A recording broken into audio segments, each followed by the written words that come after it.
the tragic story of the forgotten genius, Nikola Tesla.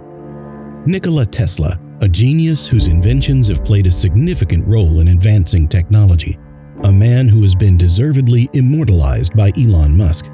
He was arguably one of the greatest scientific geniuses of all time. To think that the man we have to thank for the electricity we richly enjoy died alone and penniless is nothing short of heartbreaking.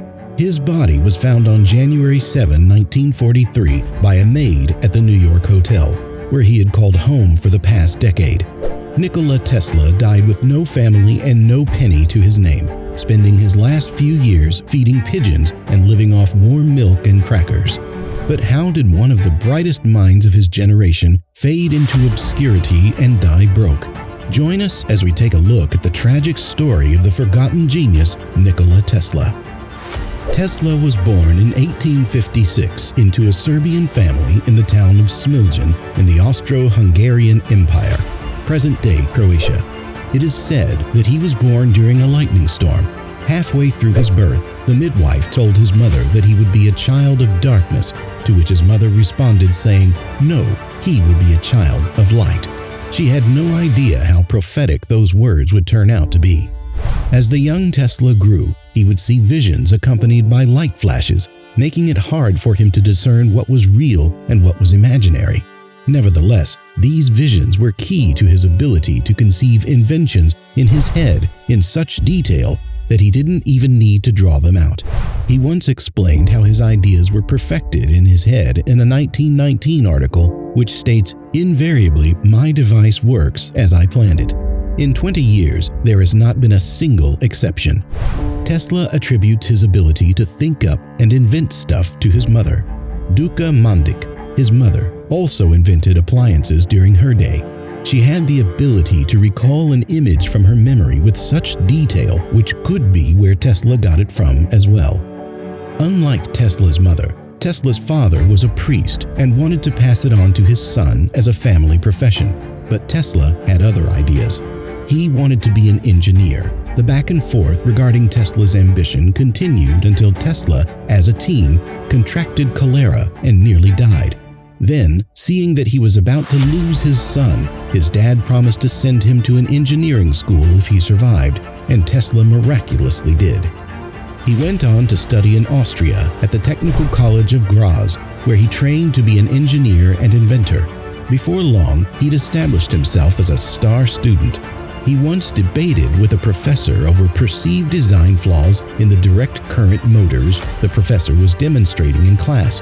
He also had no problem solving calculus in his head and could speak 8 different languages. His little altercation with the professor spurred him to spend the next 6 years thinking about electromagnetic fields and a hypothetical motor powered by alternate current that would and should be an upgrade to the direct current popular then. These thoughts consumed him, and he couldn't focus on his schoolwork. Tesla would work from 3 a.m. to 11 p.m. daily.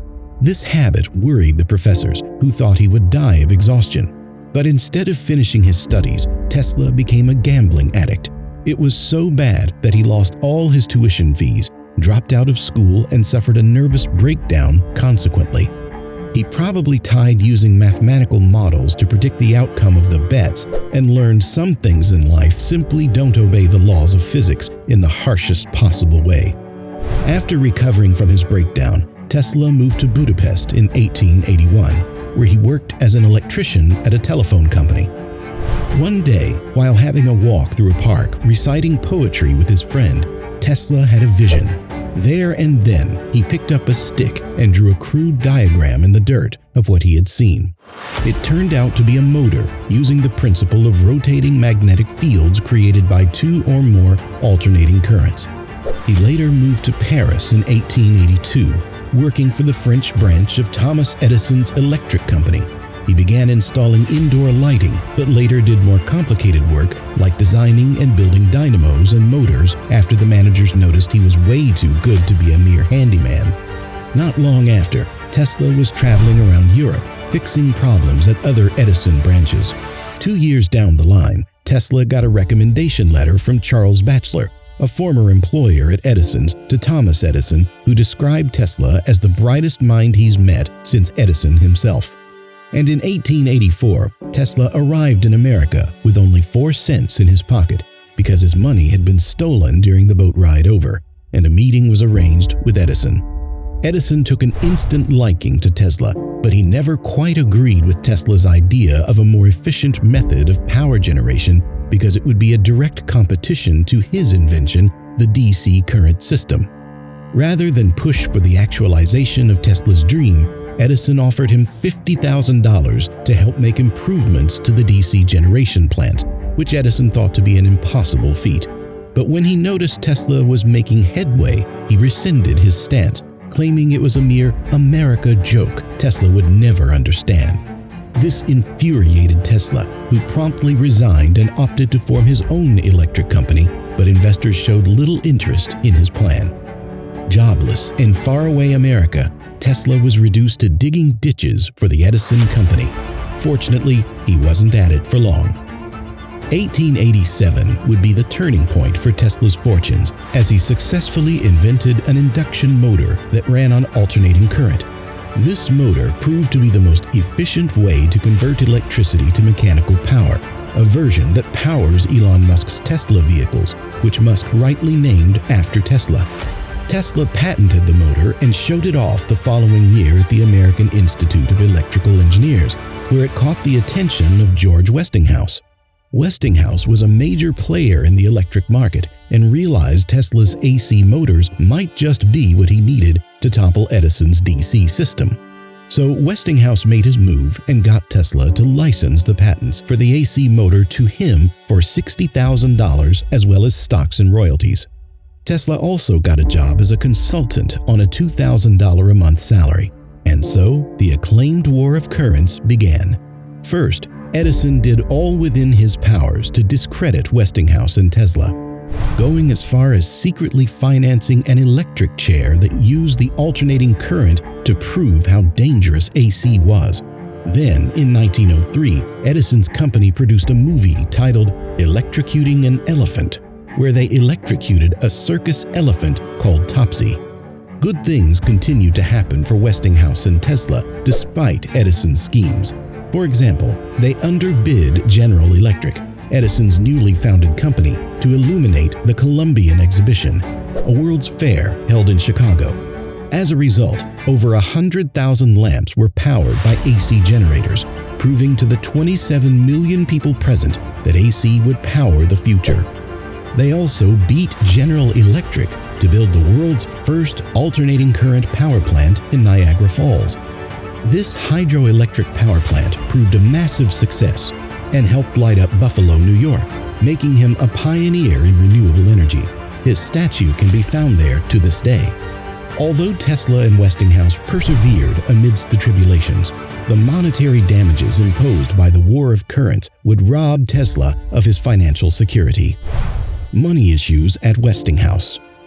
The problems with General Electric took a toll, and Westinghouse's company was running out of money and eventually owed $10 million. In 1897, Westinghouse went to Tesla and asked if his royalties could be reduced in a desperate bid to save the company. Tesla was compelled by compassion for a man who'd never tried to swindle and invest in him when no one else would. So he took the contract and tore it up, walking away from what would be worth over $120 million today. Excited and relieved, Westinghouse paid Tesla $216,000 for the rights to use his AC patents forever. Tesla used this money to set up a series of laboratories in New York. Tesla boasts over 300 patents during his lifetime, creating an early version of neon lighting, the Tesla turbine, a bladeless turbine for vehicles. In addition, he championed X-ray technology by experimenting with radiation. Tesla also notably invented the first remote controls. In 1898, he remotely controlled a miniature boat at Madison Square Garden, New York. This invention was so way ahead of its time that the crowd thought he was using magic to control it. Tesla also created what was dubbed the Tesla coil, a device that produces a large amount of high-voltage electricity. he discovered that the coils made it possible to send and receive powerful radio signals when they resonated at equal frequencies. Tesla was making plans to broadcast his first radio signal when disaster struck. A fire destroyed his lab, losing years of research and equipment in the process. Tesla was unable to apply for a patent for the radio until 2 years later, but it was too little, too late. The downward spiral. While Tesla was working on the radio, an Italian entrepreneur, Guglielmo Marconi, was also working on the radio in England. Marconi tried to get patent rights in the US, but was denied because they felt it was too similar to Tesla's. However, he eventually got patented in England after successfully sending the world's first transatlantic radio message in 1901. He'd used 17 of Tesla's patents, but no one seemed to care. In fact, Edison was quick to financially back Marconi. Tesla wasn't bothered by this development, but in 1904, the US Patent Office changed its mind and mysteriously awarded a patent for the invention of the radio to Marconi. Marconi would end up winning the Nobel Prize in Physics in 1911, which infuriated Tesla, who sued Marconi. The case was an endless one that was only settled in Tesla's favor after he tragically passed on. The radio incident took a devastating toll on Tesla's career, which was really committed to bringing wireless communication to the world. He built a giant wireless transmission station in Long Island, New York, called Wardenclyffe Tower. Sadly, he lost his tower to foreclosure during his financial struggles. Tesla's dream projects. Tesla always envisioned a world where people could send and receive wirelessly. Unfortunately, other projects he never got to finish include the thought camera, which would project thought on a screen, wireless transmission of electricity. The earthquake machine would create artificial earthquakes, making it possible for scientists to find important minerals in the earth. The death ray, a beam capable of knocking 10,000 enemy airplanes from the sky to facilitate world peace and guard airspaces. These inventions prove further how way ahead of his time this man was. Sadly, he lost the battle with his mental health and spent his last decade in the New Yorker hotel, which Westinghouse Corporation paid for while he worked as a consultant. Although he lived rent-free, he died broke. In conclusion, we could surmise that Tesla had terrible luck, especially with the fire. But what let him down the most was the fact that he wasn't a capitalist. An astute business person wouldn't have given up his royalties regardless of his ties with the company. On the flip side, we could also say he wasn't concerned about the money. He was more into what he could do to advance science for the betterment of humanity. We have Elon Musk's company to thank for putting his name on people's lips again and making them learn more about the man who inspired the company. A man so gifted, his inventions powered the entire planet. I guess, at the end of the day, Tesla's mother was right when she said her boy would be a child of light. We've come to the end of another exciting and educative video. Don't forget to hit that like button and subscribe to our channel for more exciting content. See you in the next one.